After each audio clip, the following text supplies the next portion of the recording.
Hello, education class 3613. This is my current topic presentation titled Children of Abuse and Neglect. Okay, first of all, to start off, what is neglect? Neglect means failure, refusal, or inability on the part of a caregiver for reasons other than poverty to provide necessary care, food, clothing, medical or dental care or shelter as to seriously endanger the physical health of a child.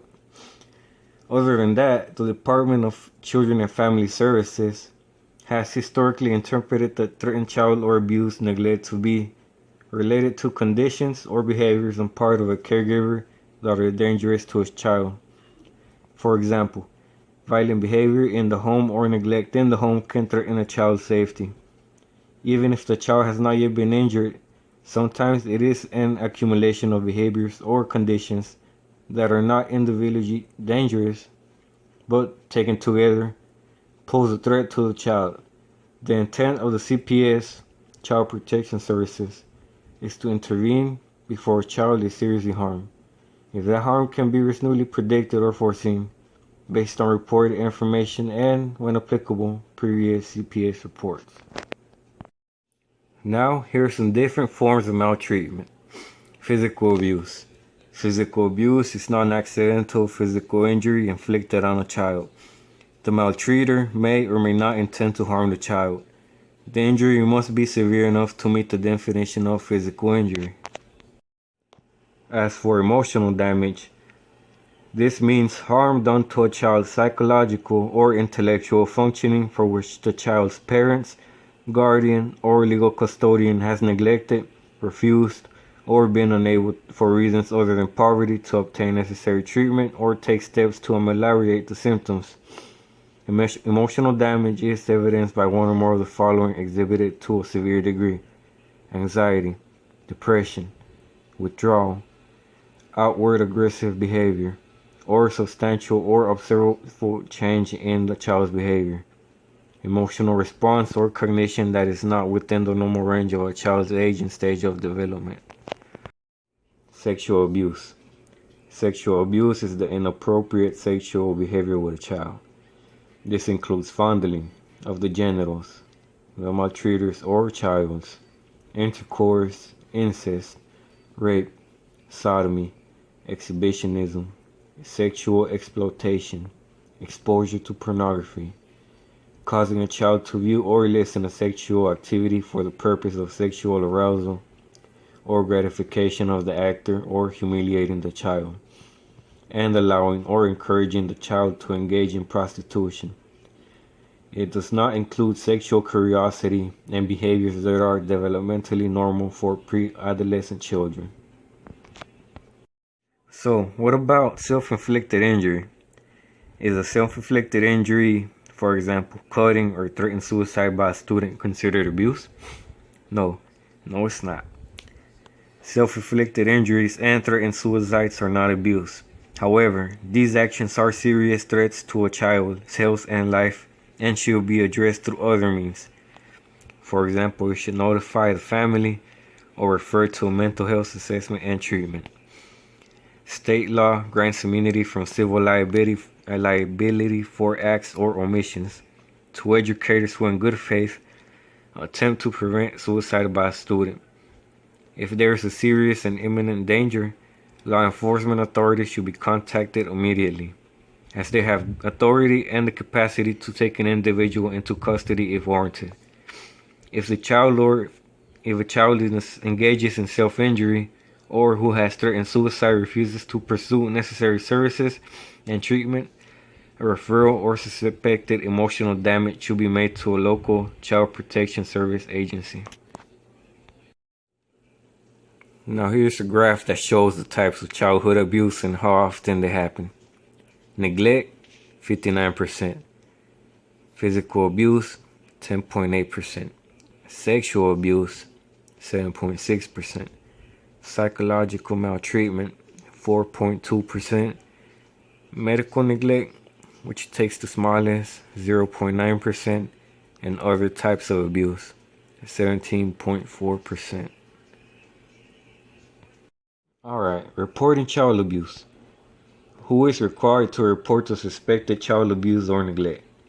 All employees of public school districts are required to report suspected child abuse or neglect. Specifically, state law requires individuals in the following occupations to report suspected child abuse or neglect of a child if seen in the course of professional duties. This includes things like school teachers, administrators, counselors, and everybody that works in the school. If you see a child neglected, report it. What is one required to report if they unfortunately do see that a child is being abused and neglected? State law requires that he who has reasonable cause to suspect that the child seen by the person in the course of professional duties has been abused or neglected, or who has reason to believe that a child seen by the person in the course of professional duties has been threatened with abuse or neglect, and that abuse or neglect of a child would occur, to immediately notify the local child protection services agency or local law enforcement agency in person or by telephone. By qualifying that reports must be made immediately, the implication is that there should be no delay for any reason. For instance, an educator should not wait until she has the free period later in the day to make the report. Local school district policy should support the need for immediate reports by ensuring that arrangements are made for supervision of a teacher's classroom or other necessary educator responsibilities.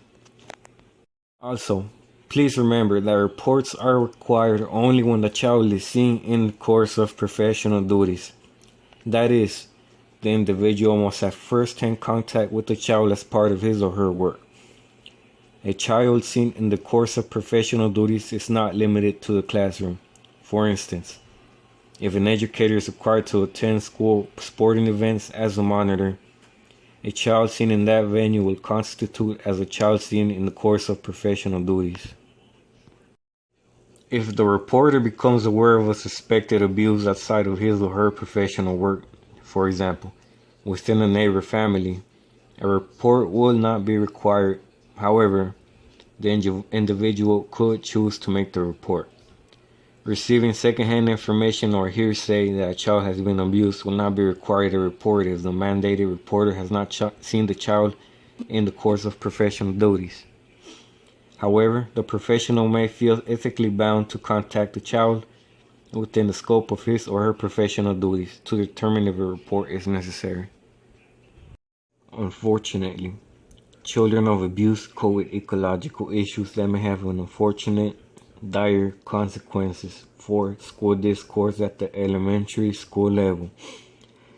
Whether children witness or incur the abuse, or whether or not they are in the abuse situation or are transitioning out of it, familial abuse issues are pervasive and include many extenuating factors.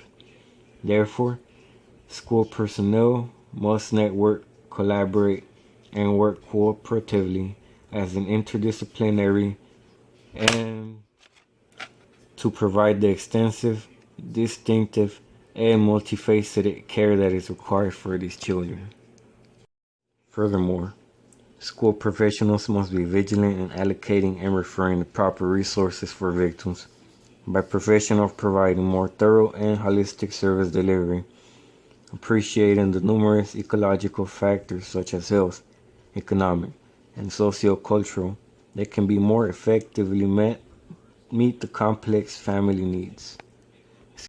Finally, school administrators that must adhere continuously to practices such as these in order to help eradicate the abuse for children. By sending a stern message of abuse and tolerance towards family members and other loved ones, or even the children themselves may feel safe enough and be compelled to communicate abuse incidents. The intent of this current presentation topic is to provide a springboard for future, more in-depth and extensive research endeavors, as this may be potentially better serves the unique and complex academic needs for children of domestic violence and abuse. And that is it, my people. Thank you for watching my presentation. Here are my references. Thank you so much for watching. Bye.